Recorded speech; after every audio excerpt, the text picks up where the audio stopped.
अरे विवेकवा हां जगह के ने देखले बारे रे बानमा टपते पोखरा में ए हलत कथी बा ए बाबा के चुनौतिया नानी कले है कारी ए बाबा खोइनी कहाँ खालो तो ये हलत कथी बा आए देखी हट्टा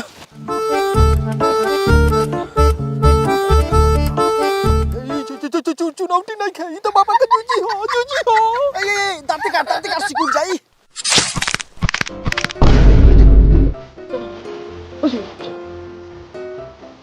नीचे क्यों चल जाओ ए नीचे रख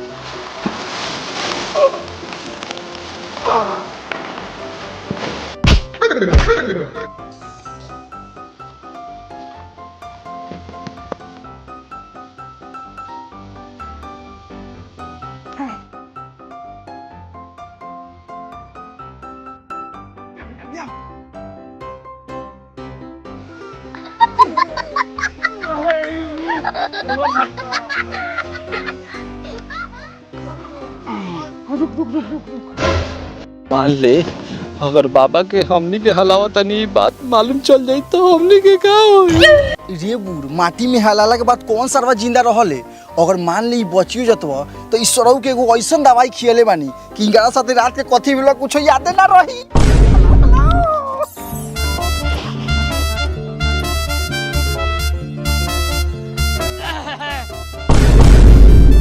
सरवा हो गया वो तो भाग सही से जल्दी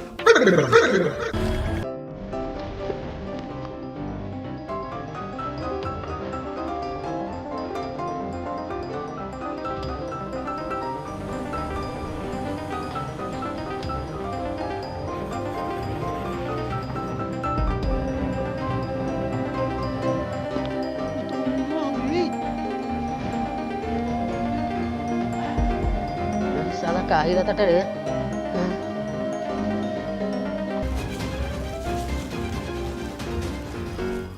साला बाबा के बोरा कहेला खुला तरी नो टेंशन दवाई पेल दिया है ना हाँ कुछ याद नहीं रहेगा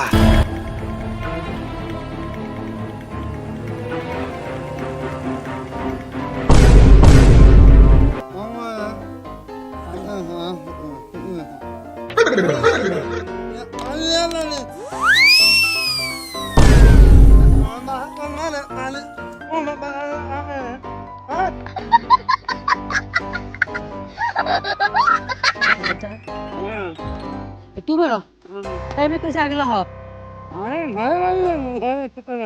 आ निकालो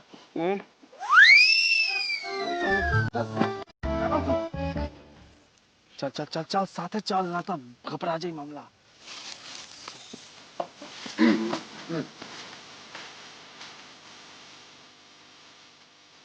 चला जितेंद्र चाय आई यहाँ कैसे आगला मर दे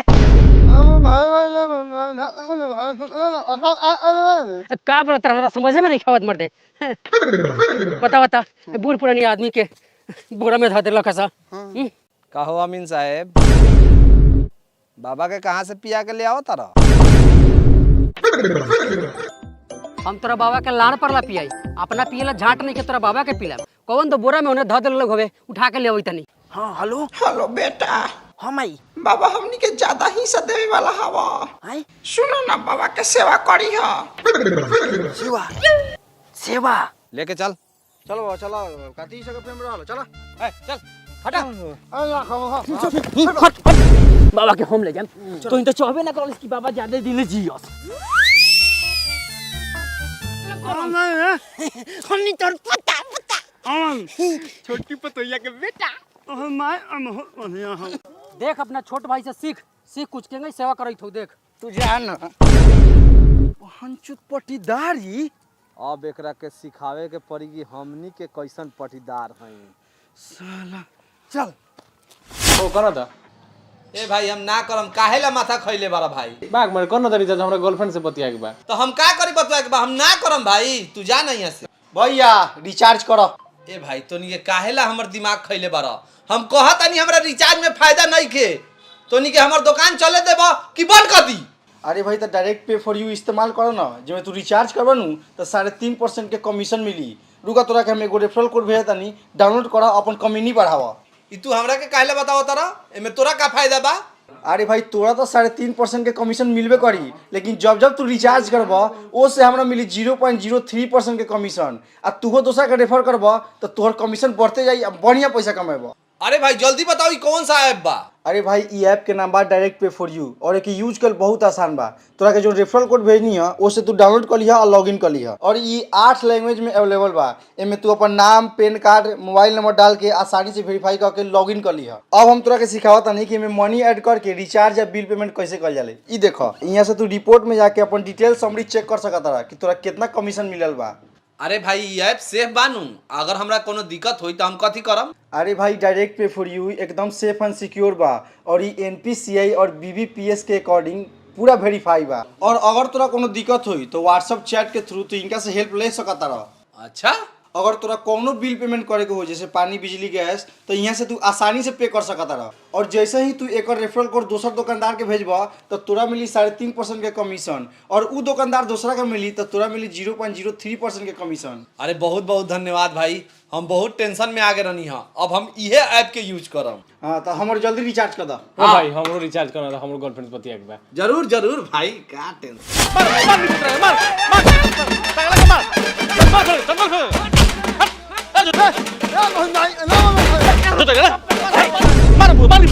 बेटा बता सका बड़का में कहा रखा बुढ़ी काम मार मार तू नगला खाली मार नगला रहलू हम फटिया और ना हिला नगली तू बुरा चुप रह तो मागे तो दुनू बार फोड़ देम।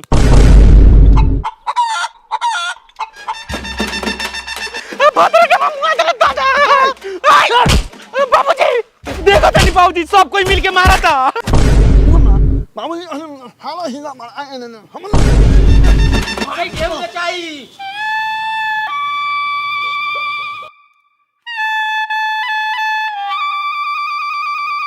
ना सुननी है का गेहूं बेचाई? गहूं किने अइला?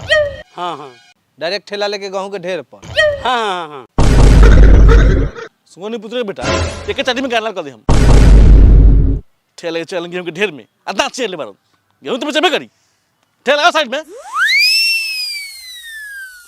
गहूं में आई गहूं के ओनला में आएंगे घर में ना होई। आ नाची के तू लंगरू, ई तो उहे बात हो गल भइयो कि लांगड़ा कहलक कि हम दौड़ के दरोगा बनम।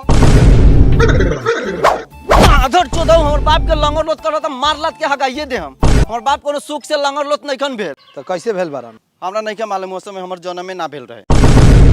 ए सुना ना भाई लोग, हमरा से जानबूझ के को बहुत बड़का गलती हो गेल बा। ए मर्दे तू चुपा ना, तोरा से कोनो गलती नहीं के भेल। बाबा गेहूं के फैसला सुनावा। ए महाराज गलती भेल नु बा।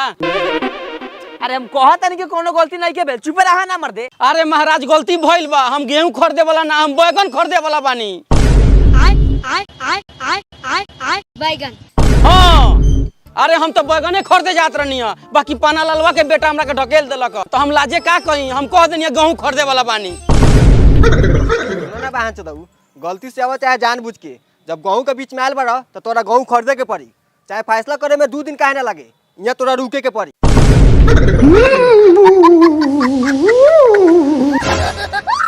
हाँ हाँ रोहू के नहीं खेना तो मुंह में गोजी धांस दे।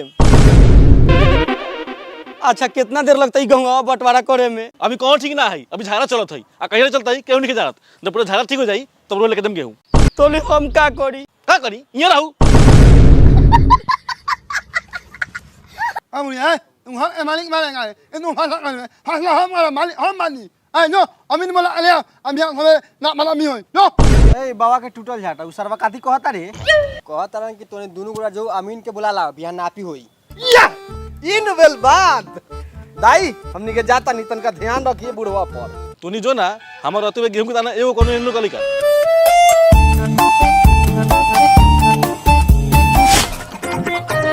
ए कहां अमीनवा भेटतौ रे? ए ओकर बाबू कहल वो गेल नदी किनारे हो गे, चल ना जहाँ पुई से सुनाई वहाँ टुई से कूद जाल जाई।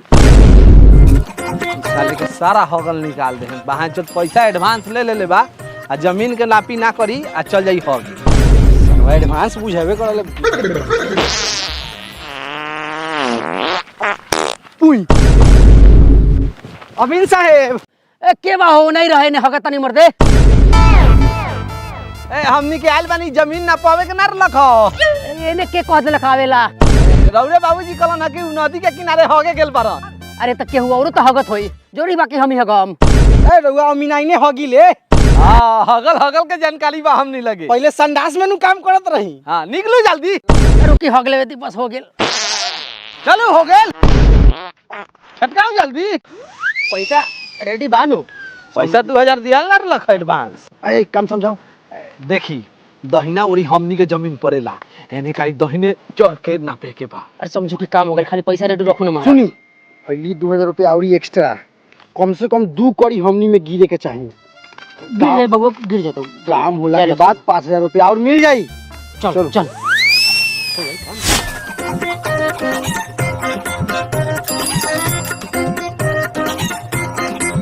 अबू भाई रस्सी के पूरा सीधा लेता जो वहाँ मिलाओ तो।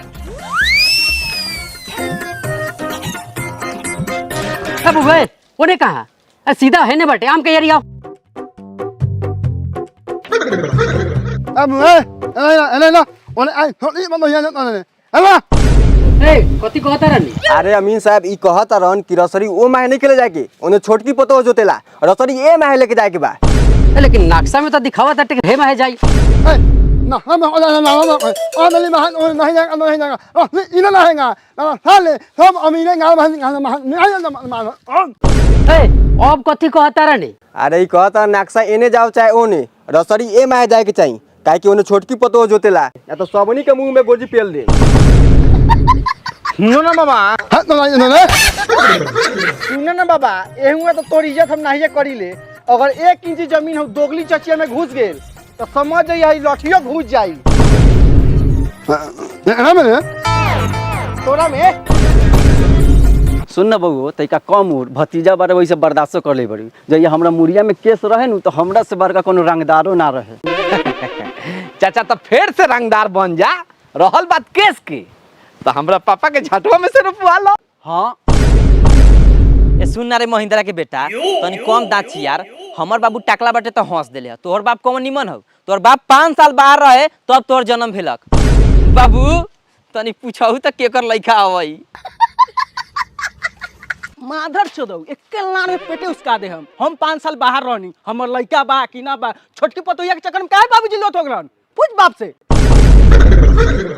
हमरा महिंद्रा नो ठोके पहले हम भोट ठोके ला तू माना तो उधारी में हम पे इल्जाम लगा रहा है ई ना ई जमीन ना बताओ आई ना माना तो हुना अपने हाल में। इतना तो समझ गए कि छोटकी पतोहिया के बारे में बात होते लेकिन एकरा के तनका हम विस्तार से सुने के चाहे। का कहला ना बबू कहलन कि छोटकी पतो से माधर चोदऊ सारा अनुवाद करल गार में निकाल दे हम बाबा के दहिना आर बनै जा। ए दिल है सटे सटे कर लगल फटे फटे तुमको लार चटा दे। आए दादा चप्पल कैसे चला रही है? चप्पल कैसे चला रही है? चप्पल चला रही है? हमरा मुंह माथा खाना का चप्पल चला मार में हाय नु माना हम ना माना हम हुना हमने आना माना जमीन हाय ला टका फोड़ी बेइज्जत।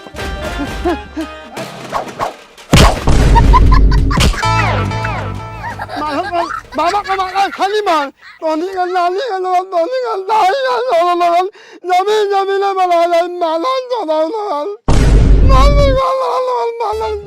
बाबा अभी तो लोग लड़त अटे अगर साफ समझाई तो कथी कहल गेलक ह नहीं मांग मारन ना हांग मारन ना मारन आई ना मारन आई कम गया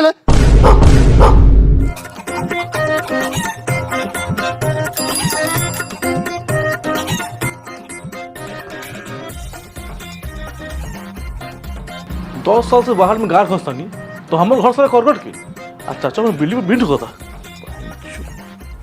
ये तो हमारी टाइल्स वाला इटा तो घर बड़ा तुरंत ना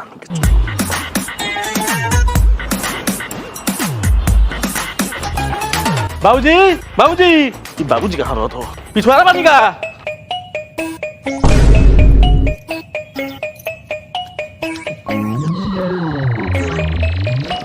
बाबूजी बाबूजी हो तेरी बहन की क्या होता भांचो अभी खेल होता है क्या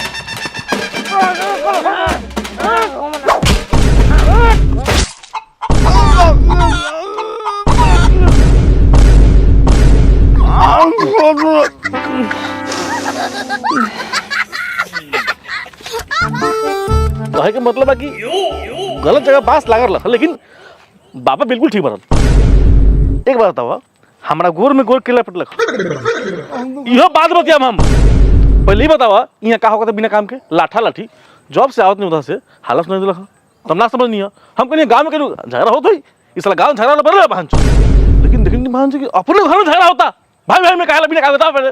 देखिए सर यहाँ पे चल रहा है नाफी। अच्छा। ये जो जमीन है ये नक्शे के हिसाब से सीधा पड़ रहा है पेड़ के इस साइड, लेकिन आपके बाबा जी कह रहे हैं कि छोटकी में घुसा दो। छोटकी में घुसा दो मतलब? अरे मतलब उनके कहने का मतलब है कि जो जमीन है थोड़ा छोटकी में कर दीजिए। भैया तू नहीं रो तो बात चुदो मल्लो कौन बोल रहा भैया साला नुनू में काय नुनू भांच काय बोल रहे देखा भैया हम तोहर इज्जत ना करी ले, लेकिन पीठ पीछे एक दू जगह तोरा बारे में हम गलत बात कहले बानी, लेकिन पीठ पीछे दू चार आदमी से तोहर कहल बात चुगली कैले बानी, लेकिन पीठ पीछे सामने क्या करी सामने प्रणाम करी ले।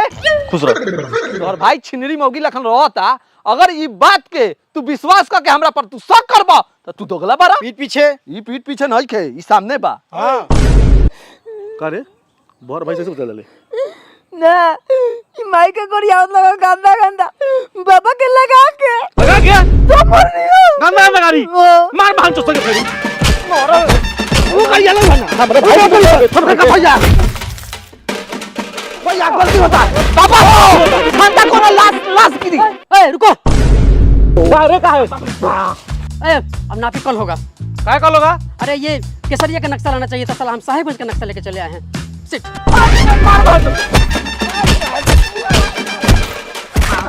मामा हो गए मामा हो गए मामा